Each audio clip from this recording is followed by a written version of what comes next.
Hey folks, David Stewart. I hope you guys are having a great day. Let's talk a little bit about what's this guy's name? Jason Arday, and academic honesty in general. So, Jason Arday is this Cambridge professor, the youngest black Cambridge professor, who turned out to be a fraud and was recently found dead, possibly by suicide. Now, this has made a lot of headlines. People have been talking about it a lot. And I'm here to tell you, from my experience, having been in academia, as well as having known about things that existed before I was really in academia, that this sort of thing is actually not very new and probably goes back further than people realize. Just as a little background, I used to teach at the university level. That was a long time ago. That was like 20 years ago.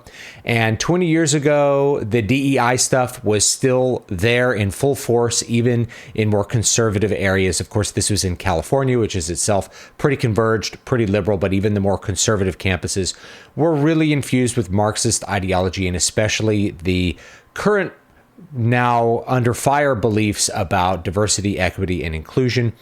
I had to, in all of my syllabi for my courses, include a whole thing about diversity, equity, inclusion, about cultural sensitivity, all this kind of stuff. It was a mandatory inclusion. I had to have students write papers that included these elements in it. It was a mandatory requirement for every course in the entire university, every course that I had to teach, at least. I can't say for like every course in the university, but everyone that I had to teach, I had to include that in my syllabi, and it was like a legal thing. When you would talk to other faculty members, especially if there was maybe someone being hired, there was always an expression that the person who should be hired should not be white and should certainly not be male. There were even times where, for instance, and I've talked about this in at least kind of offhand in one of my books, and I've talked about it here on YouTube. You know, they were commissioning a piece of art for this area at Fresno State called the Peace Garden. Used to have Cesar Chavez in it. They put a big tarp over Cesar Chavez because after he's been dead and is no longer useful, they go ahead and desecrate his memory and come out and talk about all the true things about him, and then he's a very bad guy. But they were going to do a new person for the Peace Garden. The person that they put a statue up of had to be female, right? And there had to be a female artist. Everything had to be female about it. And the reason was because they had like 3 other males in this little area of statues at that time. So just as an example, but that stuff would also go over into hiring practices. Although this stuff wouldn't be officially on the record, they were pretty open talking about it. Our next candidate should be a person of color, a POC, and the next person should be a female, right? We should not hire any white males. White males should go away. And so you might be surprised to find out that the white males were really on board with this. And the reason was because their job really wasn't at stake. They would receive the social benefits of being progressive and hiring diverse candidates or something like that. And meanwhile, they got to keep their tenure track professorship. They never had to lose their job. So it cost them personally nothing in order to get in the political stream of doing this sort of thing, but might give them a lot of social benefits. They'd be seen as a very forward-looking professor. Oh, Professor so-and-so, he's very progressive and, you know, everybody likes him. He's very liberal and forward-looking because his job is not at stake. It's not like he is quitting and giving his job to a black candidate. No, it's that the next round of people being hired, they just never get a beginning in academia. They never get a job. It's going to go to somebody else instead, right? That was 20 years ago, and it's only gotten worse since then. But my point about this video is that this desire to believe in the sort of story that, what was his name again? Jason Arday. The desire to believe in this sort of story where he said he was like autistic and was nonverbal. That was, of course, a lie. Everything about what he said was a lie, that he couldn't read until he was 18, and then he's a professor of Cambridge. Why would he tell all of these stories? Well, it's to make the rise out of nothing seem more impressive and to give him some sort of special story. People want to believe in those special stories. You hear them all the time. Somebody who does something incredible despite the odds. They have some sort of disability and they climb Mount Everest or whatever it's going to be. And usually when you dig a little bit deeper, you find that it's not quite as inspiring as you might like to think, and more about greatness when it's completely, divorced from the social matrix that enforces, diversity, equity, and inclusion. You find that greatness really is something that is exceptional and undeniable. People achieve greatness because, like for instance, athletes, like professional athletes are born, not made. If you ever hear something like that, that's the truth when we're dealing with something that's truly meritocratic. But the desire to believe these stories because they appeal to the narrative that somebody who's got all these disadvantages, they're black,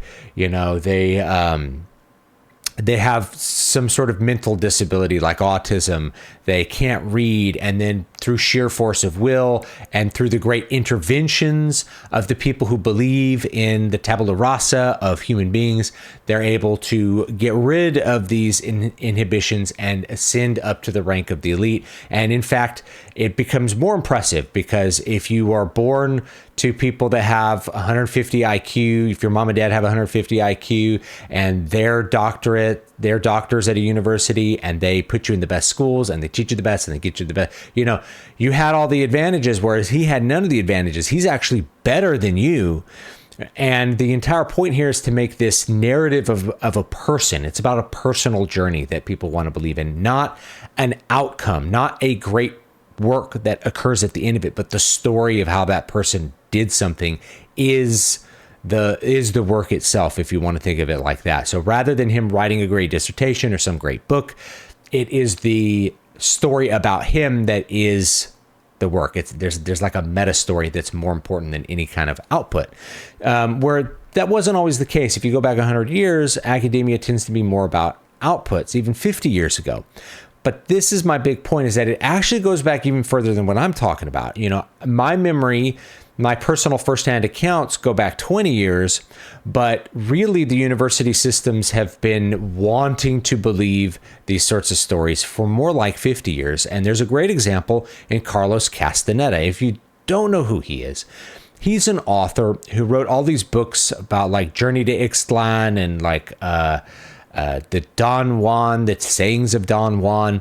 All of these books will tell this narrative where he went and met this Yaqui shaman in Mexico who had him eat psychedelic drugs like mescaline, peyote, it's growing from a cactus, and you eat it and you have these hallucinations, and the hallucinations are like you interacting with gods or something like that. That's what he writes in the books. Now, these books were published at the end of the 60s and into the 70s, so you can imagine that the culture, this is a very attractive idea to the culture at that time, this belief not only in recapturing the indigenous spirits, right?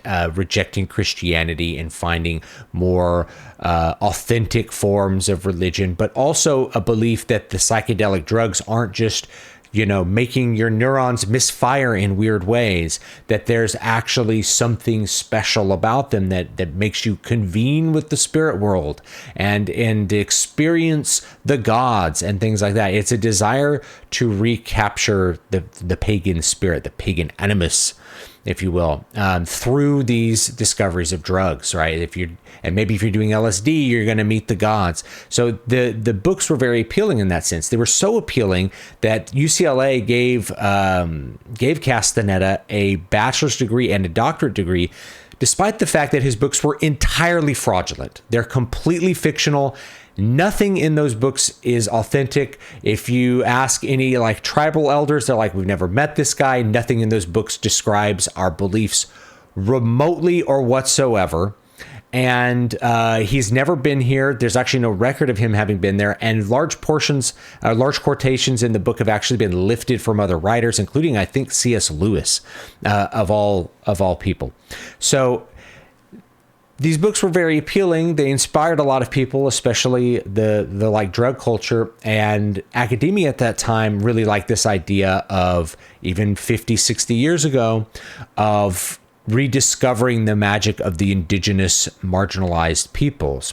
And that belief has only grown since then into all sorts of other crazy beliefs about, golden age, goddess worshiping people being overthrown by evil men in an iron age. There's all sorts of little mythologies that pop up in the void there that are kind of anti-Western and anti-Christian. And those books really go into that. They're part of the counterculture, if you want to think of it like that. And so they're so appealing, even though there's no evidence that there's real. And in fact, mountains of evidence that they're completely fraudulent.